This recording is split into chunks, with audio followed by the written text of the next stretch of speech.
Chapter 14. Yes or no? 1. Symbols are often so useful and so mysteriously powerful that the word itself exhales a magical glamour. In thinking about symbols, it is tempting to treat them as if they possessed independent energy. Yet no end of symbols which once provoked ecstasy have quite ceased to affect anybody. The museums and the books of folklore are full of dead emblems and incantations, since there is no power in the symbol, except that which it acquires by association in the human mind. The symbols that have lost their power, and the symbols incessantly suggested which fail to take root, remind us that if we were patient enough to study in detail the circulation of a symbol, we should behold an entirely secular history. In the Hughes campaign speech, in the 14 points, in Hamilton's project, symbols are employed. But they are employed by somebody at a particular moment. The words themselves do not crystallize random feeling. The words must be spoken by people who are strategically placed, and they must be spoken at the opportune moment. Otherwise they are mere wind. The symbols must be earmarked. For in themselves they mean nothing, and the choice of possible symbols is always so great that we should, like the donkey who stood equidistant between two bales of hay, perish from sheer indecision among the symbols that compete for our attention. Here, for example, are the reasons for their vote as stated by certain private citizens to a newspaper just before the election of 1920. For Harding. The patriotic men and women of today, who cast their ballots for Harding and Coolidge, will be held by posterity to have signed our second Declaration of Independence. Mr. Wilmot inventor. He will see to it that the United States does not enter into entangling alliances.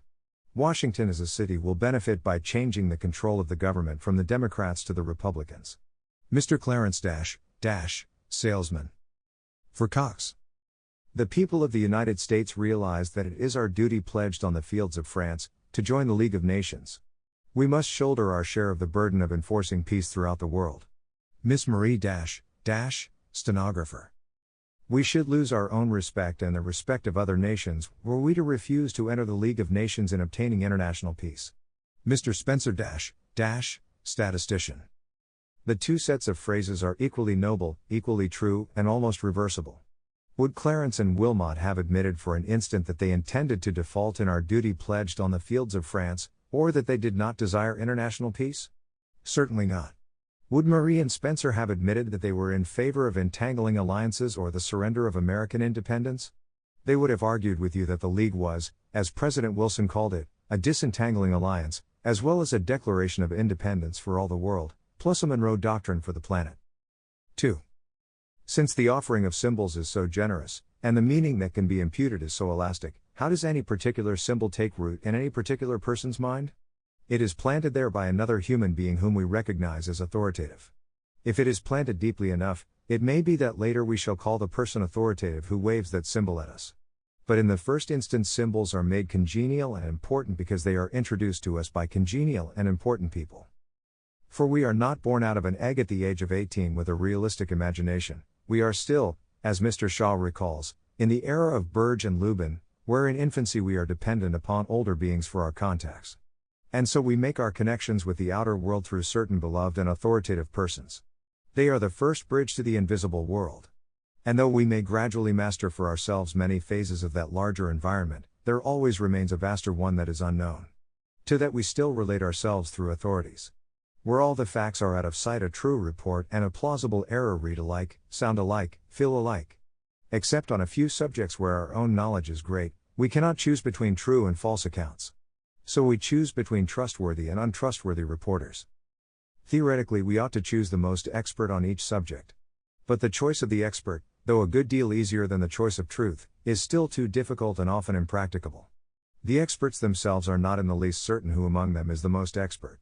And at that, the expert, even when we can identify him, is, likely as not, too busy to be consulted, or impossible to get at. But there are people whom we can identify easily enough because they are the people who are at the head of affairs. Parents, teachers, and masterful friends are the first people of this sort we encounter. Into the difficult question of why children trust one parent rather than another, the history teacher rather than the Sunday school teacher, we need not try to enter. Nor how trust gradually spreads through a newspaper or an acquaintance who is interested in public affairs to public personages. The literature of psychoanalysis is rich in suggestive hypothesis. At any rate, we do find ourselves trusting certain people, who constitute our means of junction with pretty nearly the whole realm of unknown things. Strangely enough, This fact is sometimes regarded as inherently undignified, as evidence of our sheep-like, ape-like nature. But complete independence in the universe is simply unthinkable. If we could not take practically everything for granted, we should spend our lives in utter triviality. The nearest thing to a wholly independent adult is a hermit, and the range of a hermit's action is very short. Acting entirely for himself, he can act only within a tiny radius and for simple ends. If he has time to think great thoughts, we can be certain that he has accepted without question, before he went in for being a hermit, a whole repertory of painfully acquired information about how to keep warm and how to keep from being hungry, and also about what the great questions are. On all but a very few matters for short stretches in our lives, the utmost independence that we can exercise is to multiply the authorities to whom we give a friendly hearing. As congenital amateurs, our quest for truth consists in stirring up the experts, and forcing them to answer any heresy that has the accent of conviction. In such a debate we can often judge who has won the dialectical victory, but we are virtually defenseless against a false premise that none of the debaters has challenged, or a neglected aspect that none of them has brought into the argument. We shall see later how the democratic theory proceeds on the opposite assumption and assumes for the purposes of government an unlimited supply of self-sufficient individuals. The people on whom we depend for contact with the outer world are those who seem to be running it.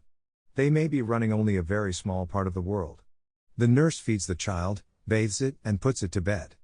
That does not constitute the nurse an authority on physics, zoology, and the higher criticism. Mr. Smith runs, or at least hires, the man who runs the factory. That does not make him an authority on the Constitution of the United States, nor on the effects of the Fordney tariff. Mr. Smoot runs the Republican Party in the state of Utah. That in itself does not prove he is the best man to consult about taxation. But the nurse may nevertheless determine for a while what zoology the child shall learn. Mr. Smith will have much to say on what the Constitution shall mean to his wife, his secretary, and perhaps even to his parson, and who shall define the limits of Senator Smoot's authority? The priest, the lord of the manor, the captains and the kings, the party leaders, the merchant, the boss, however these men are chosen, whether by birth, inheritance, conquest or election, they and their organized following administer human affairs. They are the officers, and although the same man may be field marshal at home, second lieutenant at the office, and scrub private in politics, although in many institutions the hierarchy of rank is vague or concealed, yet in every institution that requires the cooperation of many persons, some such hierarchy exists. In American politics we call it a machine, or the organization. 3. There are a number of important distinctions between the members of the machine and the rank and file. The leaders, the steering committee and the inner circle, are in direct contact with their environment. They may, to be sure, have a very limited notion of what they ought to define as the environment, but they are not dealing almost wholly with abstractions. There are particular men they hope to see elected, particular balance sheets they wish to see improved, concrete objectives that must be attained. I do not mean that they escape the human propensity to stereotyped vision. Their stereotypes often make them absurd routineers. But whatever their limitations, the chiefs are in actual contact with some crucial part of that larger environment. They decide. They give orders. They bargain. And something definite, perhaps not at all what they imagined, actually happens. Their subordinates are not tied to them by a common conviction. That is to say, the lesser members of a machine do not dispose their loyalty according to independent judgment about the wisdom of the leaders. In the hierarchy each is dependent upon a superior and is in turn superior to some class of his dependents. What holds the machine together is a system of privileges.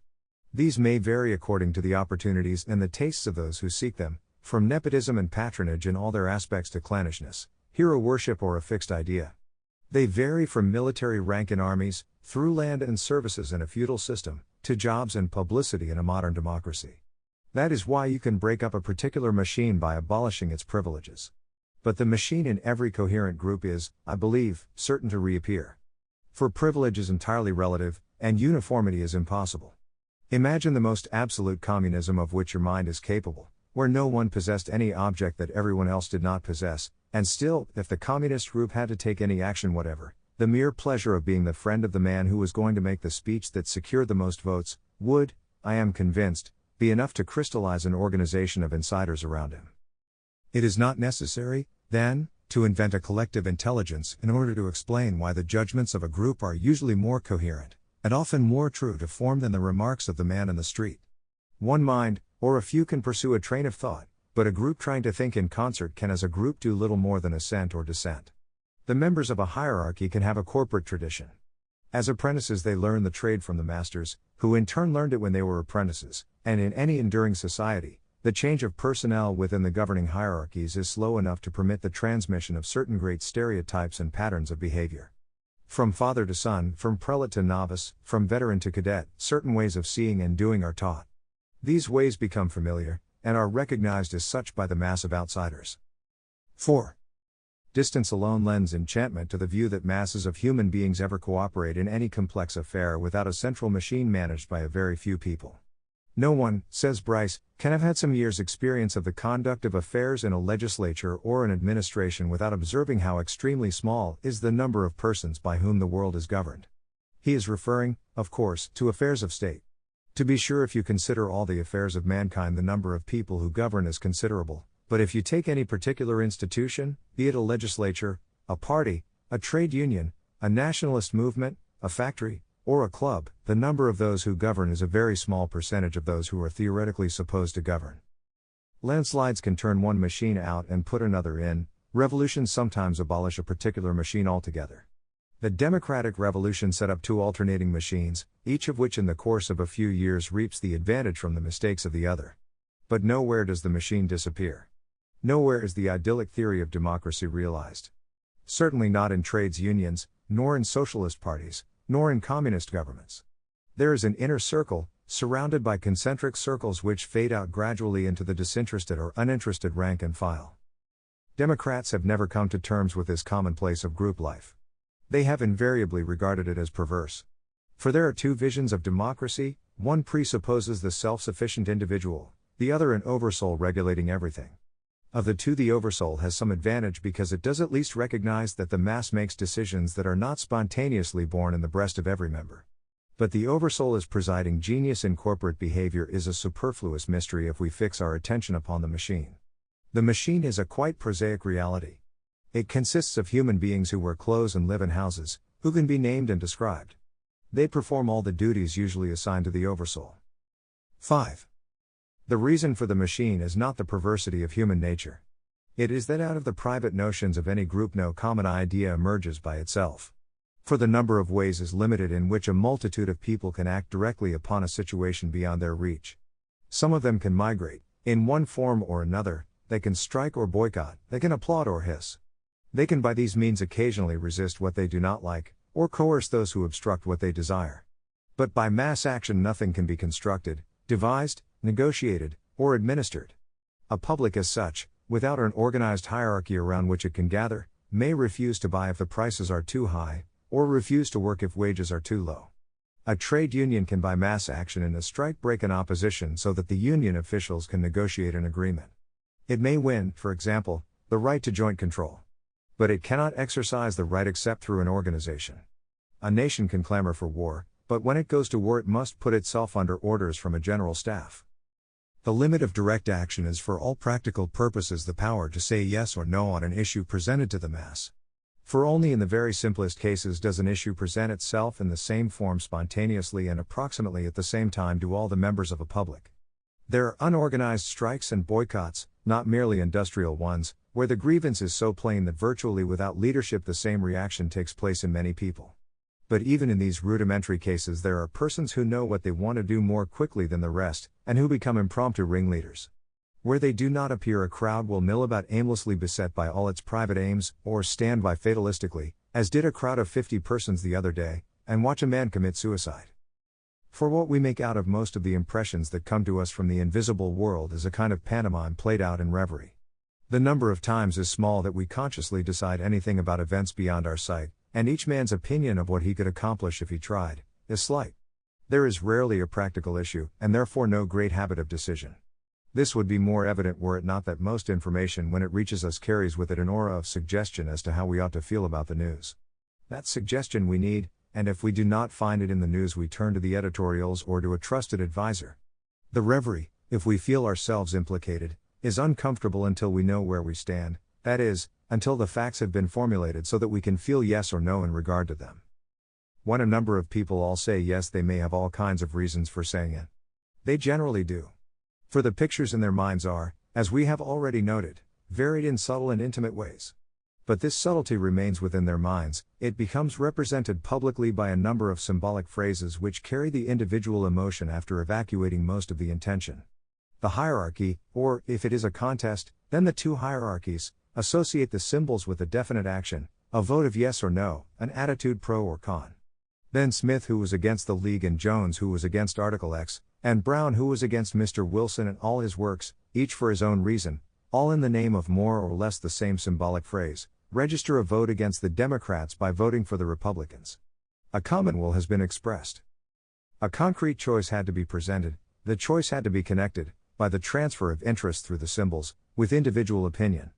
The professional politicians learned this long before the democratic philosophers. And so they organized the caucus, the nominating convention, and the steering committee, as the means of formulating a definite choice. Everyone who wishes to accomplish anything that requires the cooperation of a large number of people follows their example. Sometimes it is done rather brutally, as when the peace conference reduced itself to the Council of Ten, and the Council of Ten to the Big Three or Four, and wrote a treaty which the minor allies, their own constituents, and the enemy were permitted to take or leave. More consultation than that is generally possible and desirable. But the essential fact remains that a small number of heads present a choice to a large group. 6. The abuses of the steering committee have led to various proposals such as the initiative, referendum, and direct primary. But these merely postponed or obscured the need for a machine by complicating the elections, or as H. G. Wells once said with scrupulous accuracy, the selections. For no amount of balloting can obviate the need of creating an issue, be it a measure or a candidate, on which the voters can say yes or no. There is, in fact, no such thing as direct legislation. For what happens where it is supposed to exist? The citizen goes to the polls, receives a ballot on which a number of measures are printed, almost always in abbreviated form, and, if he says anything at all, he says yes or no. The most brilliant amendment in the world may occur to him. He votes yes or no on that bill and no other. You have to commit violence against the English language to call that legislation. I do not argue, of course, that there are no benefits, whatever you call the process. I think that for certain kinds of issues there are distinct benefits. But the necessary simplicity of any mass decision is a very important fact in view of the inevitable complexity of the world in which those decisions operate. The most complicated form of voting that anyone proposes is, I suppose, the preferential ballot. Among a number of candidates presented, the voter under that system, instead of saying yes to one candidate and no to all the others, states the order of his choice. But even here, immensely more flexible though it is, the action of the mass depends upon the quality of the choices presented. And those choices are presented by the energetic coteries who hustle about with petitions and round up the delegates. The many can elect after the few have nominated.